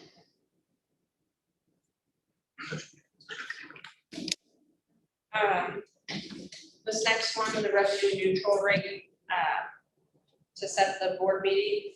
It says 6:30 in your packet, but I'd like to do the budget hearing at 6:30 and then the revenue neutral rate hearing at 6:45. So that pink sheet, I'm sorry, there's a bunch of copies, it's just one. It's the same. So this is what we have to send to the county tomorrow, the new legislation that they want the counties to give us the revenue neutral rate, and if we're gonna exceed the revenue neutral rate for our budget, that we have to notify the county so that it will give us the authority we need There are, to get those taxes. and there are very, very, very, very few districts in the state that don't have to have this. meeting. And basically, it's because their assessed valuation is down. Any little raise to assessed valuation will cause you to after we require to have a revenue neutral. So with this new revenue neutral rate, we have a whole new timeline that we took our budget to KSDE today and got it reviewed. I've sent our timeline to KSDE, they've approved it. So basically, we used to have the budget done and completed by August 25th and certified to the county. Now with this now revenue neutral rate, it doesn't have to be done until September 20th. So tonight, we're reviewing the revenue neutral rate that I'll submit to the county tomorrow. August 9th, we'll have a board meeting to approve our hearing notices for the budget for publication. So our budget and our revenue neutral rate resolution will both be published in the paper. That has to set for 10 days. So on August 12th is when it will be published. If it's approved on the 9th, it'll set for 10 days. And then when we come back to our September 13th meeting is when we'll have our special board meeting at 6:30 for the budget. And then we'll have a hearing for revenue neutral rate at 6:45. And then if there's no disputes or anything for that, then we'll approve the final budget that night, September 13th. So yeah, so the only change is 6:45 for revenue neutral, 6:30 for budget hearing. And on your pink form, the very first line where you see the general, just look at the word general, the pink form. So in 2021, we levied $813,000 with 20 mills, okay? We have no option but to use 20 mills. The state says you will tax 20 mills for that. In order to keep the revenue rate neutral, we would only be allowed to tax 18.969 mills. However, the state requires you to tax 20. So even, there is no decision on that, even with the 20 that we have to do, it now generates more revenue for us. And because of that, we're required to have this. So unlike the bill, the capital outlay mill levy that you can float up and down a little bit, you know, this one, you don't have any choice. You have to do the 20 mills. That's what makes this really silly for a lot of people, because it's not even a decision that really you can not make, because you have to tax your taxes by 20 mills in general fund.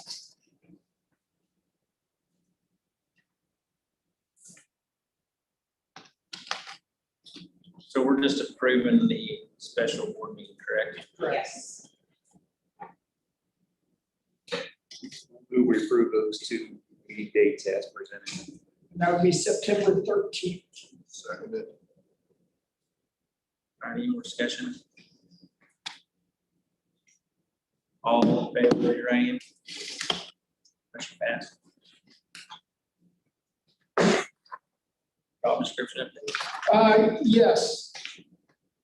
So the blue in your board packet is the old job description of the transportation supervisor.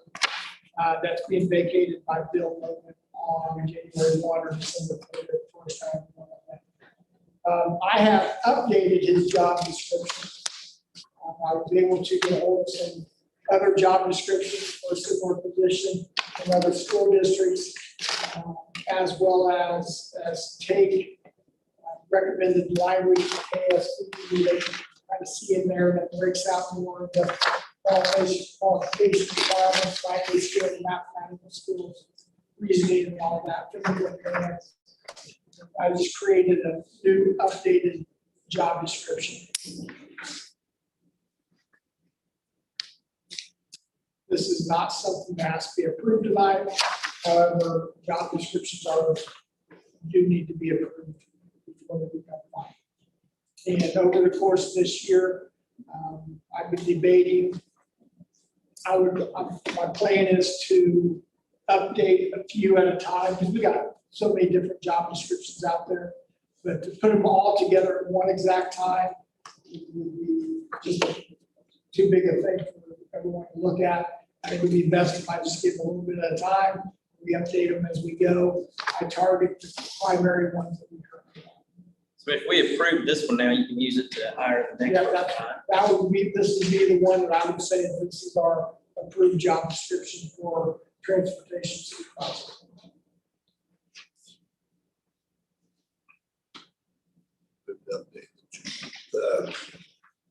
Update the transportation supervisor's job description. I'll second that. John, second. Anybody got any more discussion? All in favor, raise your right hand. The next item is again a received item. In looking at wages, right now, most of our classified substitutes that we hire, paras, custodians, sub ones, they get $9 an hour. I'm just making the recommendation to, the board would entertain raising it to $10 an hour. And looking back at what we paid for substitutes last year, it looked like, you know, if we did this, it would cost an additional $1,000. But it would at least raise that up. Maybe we would find some more subs, I don't know. I did include in there that what the starting salaries are for these positions, so it's still $283 below the next closest food service. This would not count for bus drivers. Some bus drivers currently receive $17.86. This would just be for food service teacher, HR educator, custodians, and a building secretary if we never have to. Typically, we work somewhere. What did we decide on a substitute teacher? Did we decide on that? What's that? A substitute teacher? What was that? We raised that recently to 110. Okay, I knew it was something just, you know, You know, so you're looking at, let's say they work, you know, most people work 7.75 hours for us. So that's $7.75. Okay. Which would be, you know, we raised it $10 or whatever.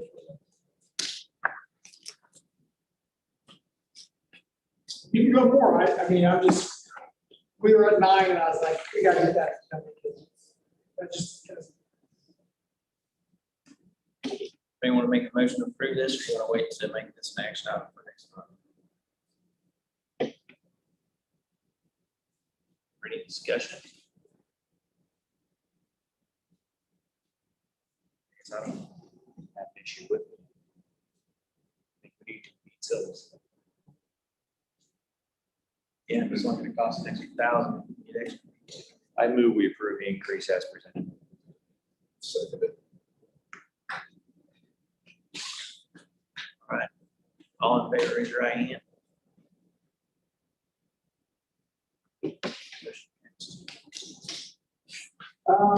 Administrative oral reports.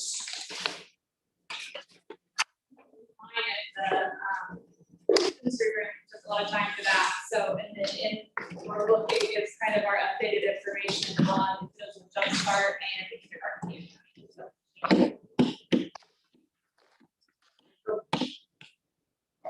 I'm gonna pass around.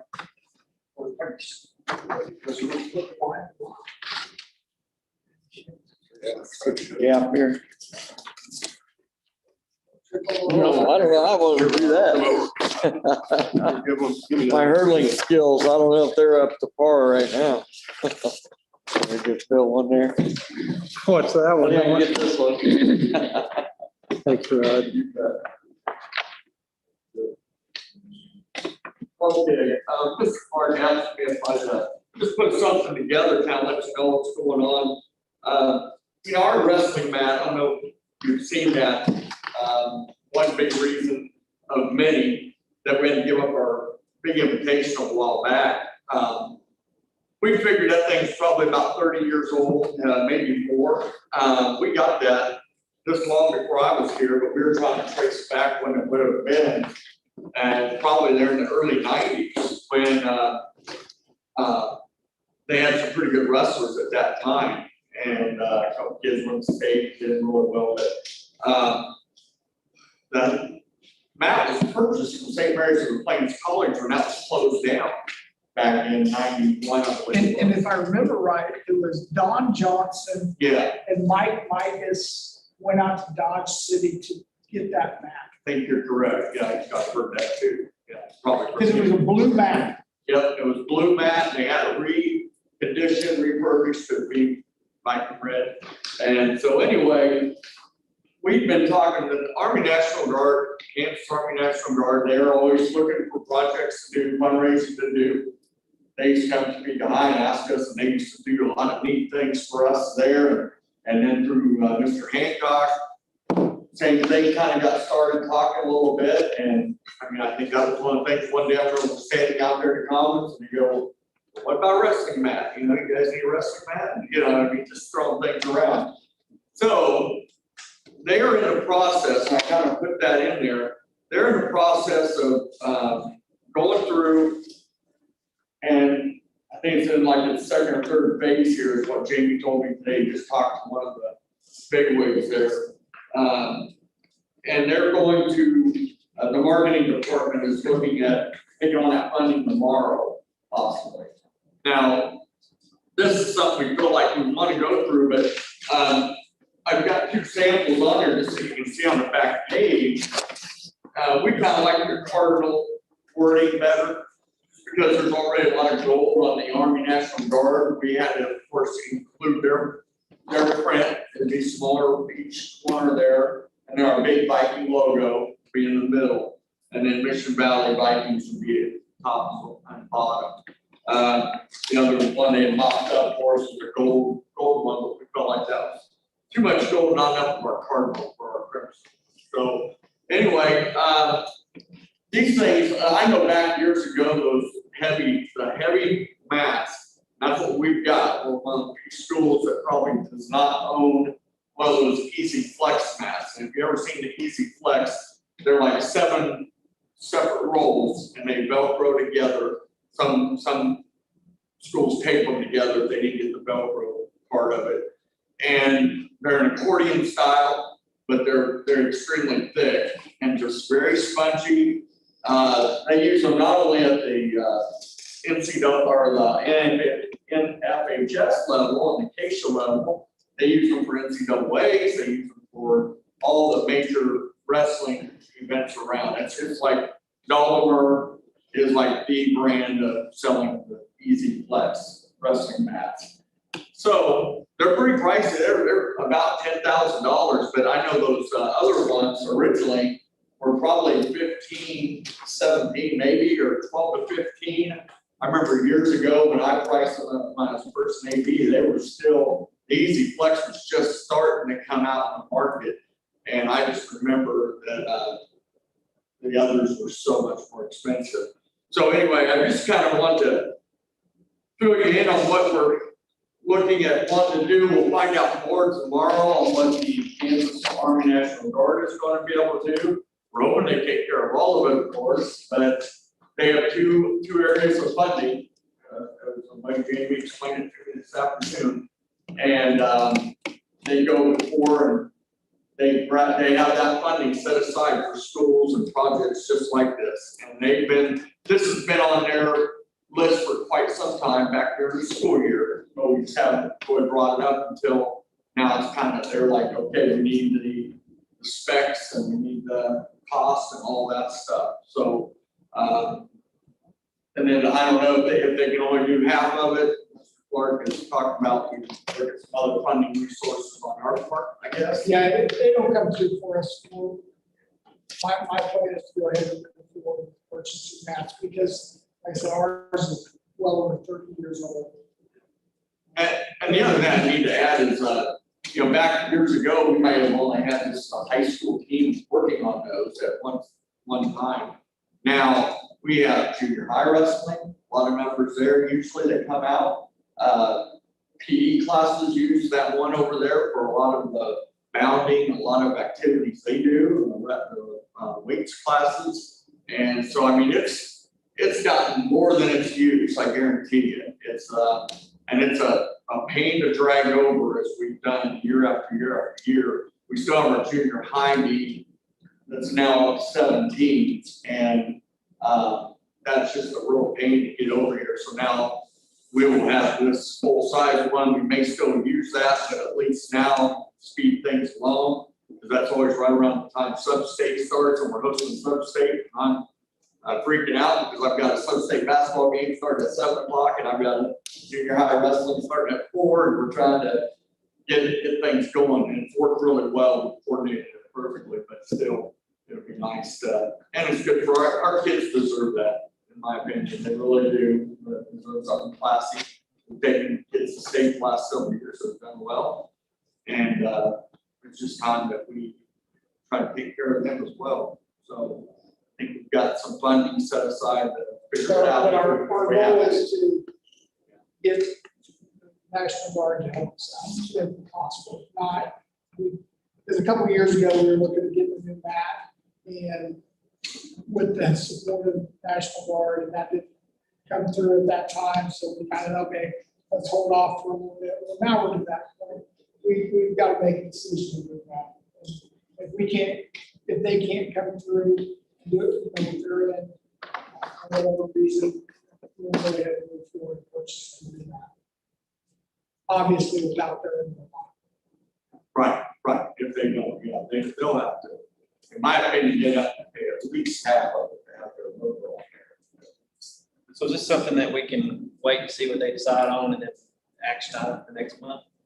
Yeah, I mean, Unless you guys feel like we need to. It's just under this would be under, it's all kind of like stuff. Oh, okay. 20,000 per. Right.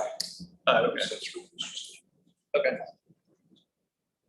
So when they're not, do that information and forward. So that's all I really have, unless you have any questions for me. You have the sport schedules, are they out yet?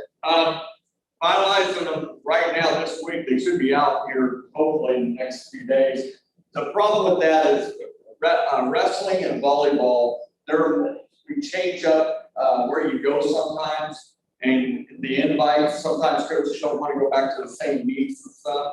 So getting a hold of them people in the summer and getting a contract. I say send stuff out without contracts and being finalized. Football, basketball, baseball, softball, all of that stuff's completely done. Volleyball is now done as of today. I still got Burlingame. We're trying to put in a dual or a try with one meet and maybe a LEVO. So I guess they're not done. The league stuff's done and all the other tournaments are. So I apologize. I wish there was a better way I could get those things out first thing, but it's hard to get them. And what I'll probably just do in the future is just send what I got, right? Because I'm usually done with most of them right at the end of the year.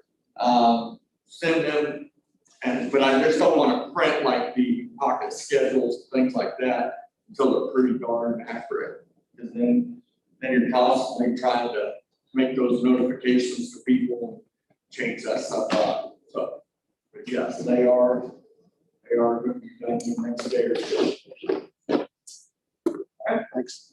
but thank you guys.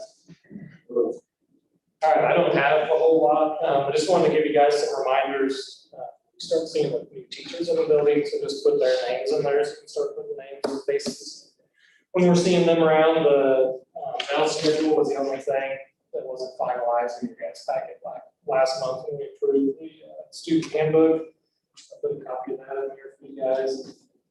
The other things are just some new things we're focusing on next year.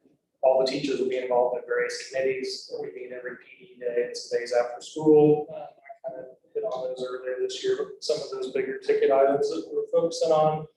And then our new classes, which you guys approved, the digital media classes, Mr. Durkin is teaching, that'll be new this year. And then our new English teacher, Mr. Olson, that we hired, is interested in kind of getting the school newspaper going as part of our journalism class. And that's something we can kind of partner with a couple of our other classes, and then also get those articles polished and sent directly over to our newspaper to kind of beat some of that up that I was talking about too. So just new things, we're trying to get more information out there. I know what's going on, so. Questions for me? Thanks, guys. Your executive session. Give you a 5-minute update on personnel.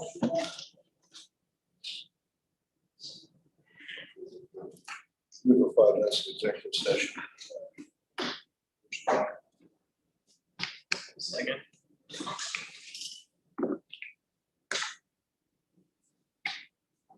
All in favor? All in favor? Ryan, thanks for keeping.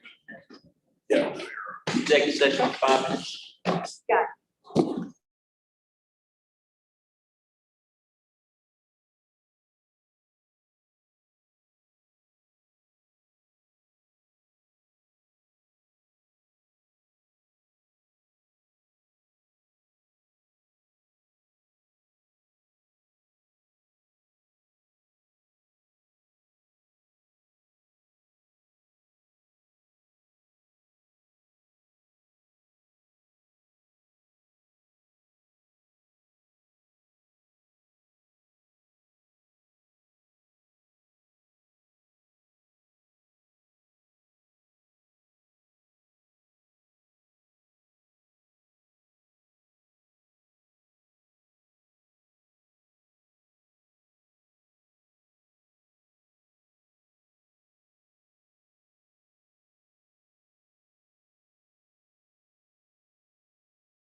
trying to finalize a date time for negotiations. I think last time we looked at was on the 6th. I think I'm waiting to hear from the town.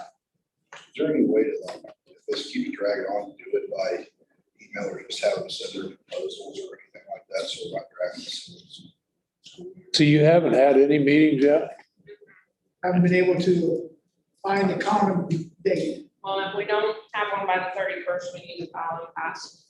right, which is a mutual fast we did last year, Gosh, I thought we had it done last year. Yeah, but you, Somebody probably had that. or maybe the year I before. was gonna I would love to say, have it. Yeah, 'cause last year it was done. Well, it should be. So, Yeah, it should have done. I don't have any students. As far as my report, I can give you a quick update. What's a little different this year is you're actually going to be able to look at the budget. Let me jump back a little bit. Facility updates, like I said, we've rescheduled redoing of the gym floor from July 2022 because they could not guarantee that it was going to be ready to go on August 16th. Our gym floor does look nice now. I would rather wait that time, not have it ready on August 16th. Locker rooms are installing the ceiling this week, all the grid, the floor next week. They just got a little bit of HVAC to finish putting on these little things. Playgrounds are finishing up the concrete fencing. The products is the things most people you hear about getting supplies in, which has pushed getting the playground equipment. They'll be done with that part. Then we're going to sit there and wait for the playground equipment and the turf that has to come in. So, because you can't put down the turf and then go back in there and cut your holes. I don't think that's how they do it. They want to put the equipment and then work around the equipment. So that, they told me that's going to be estimated mid, I'm gonna say in September, they said mid, I'll just go in September. And doors are being installed this week, next week, and they should be done August 1st. As far as our budget, we did take our budget up to be reviewed today at KSDE. This year we had Merle Peters from school finance. We've had Craig Swander, we've had Dale Dennis who passed. Today Merle did it. And so I kind of broke out what the proposed FY22 budget is. Yes. And then some past information. So general fund, 20 mils, that's 4.6 million. Supplemental general, town bills was 19.3 for 1.4 million. Capital outlay, we stayed at 8 mils, 975,000 is what we have budgeted. Again, that creates your budget authority. It doesn't mean that that's everything. Bond and interest, 11.169 for a total mill rate, projected proposed this year at 58.45. Compared to last year, our mill rate was 58.487. So we went down 1/100ths of a point. So this year, 58.475. Last year, actual was 58.487. And the year before that was 58.52. So we're able to keep our mill rate flat, if not down a little bit. In order to do that, our bond and interest amounts are relatively healthy. So we lowered that mill rate down just a smidgen to pull the overall mill rate down, which then allows you to keep flat. And because we have 1, 2, 3 more payments, this payment of 2021 for bond, next year's bond of 2022, and then we'll make our final payment on our current bond in 2023. And that final payment was 400,000 versus like 800,000. Yeah, so next year we've got 775,000 to pay, next year 820, and then the year after that, 400. So our current cash balance in our bond of interest can carry us through. And so with that, we didn't have to put any, keep that up there just to keep it up. We knew we were going to have that final bond payment of 400,000. which allowed us to bring it down a little bit this year. So we brought it down basically a year earlier than really what we could. And I'll type you up a little scenario of everything. I have a lot more information if you want me to read through all the, but really in the end game, our mill rates is going to stay the same. Got it highlights. Like I said, FY '22, so we're going from 14.75 projected this year. Last year is 58.487. The year before that was 58.520, so there has been a decrease. Our assessed valuations, this is just for all funds except the general fund, which is the first $20,000. 2019, we were at 42.6 million for assessed valuation. In 2020, our assessed valuation for the district was 44.2 million, and in 2021, it was 46.524. We have just a tiny bit over $2 million remaining on our current bond, which would be, like I said, set to pay off in September of '23. We have $487,000 remaining on our QZAB bond, which we make a payment each year of $70,000. So that pretty much wraps up that. If there's any questions, like I said, you'll have a month to look at the budget. If you have any questions about it, Burl, like I said, he complimented us again. Said your budget is healthy. I mean, in terms of there's no specific point that holy cow, but one thing you look at is how much cash are you transferring at the end of the year? Do you have enough cash reserves at the end of the year to make those transfers? Every year there's a spend. Every year there's, we do it at risk. We have 2-3 months of food service. And that's a lot of those end of year transfers as they were originally budgeted in. They're just being made at the end of the year. So a lot of those would have been something that was budgeted to be transferred. They're just being done at the end of the year. I believe at one point this year, we had to make a transfer into our insurance, our reserves for insurance to make sure that we were keeping that healthy enough to cover, possible dark days. So I think, like this year, I think we actually budgeted to transfer 55,000 into food service. We only needed to transfer 35. So budgeted in case we weren't covering our costs, but we didn't have to transfer all of that.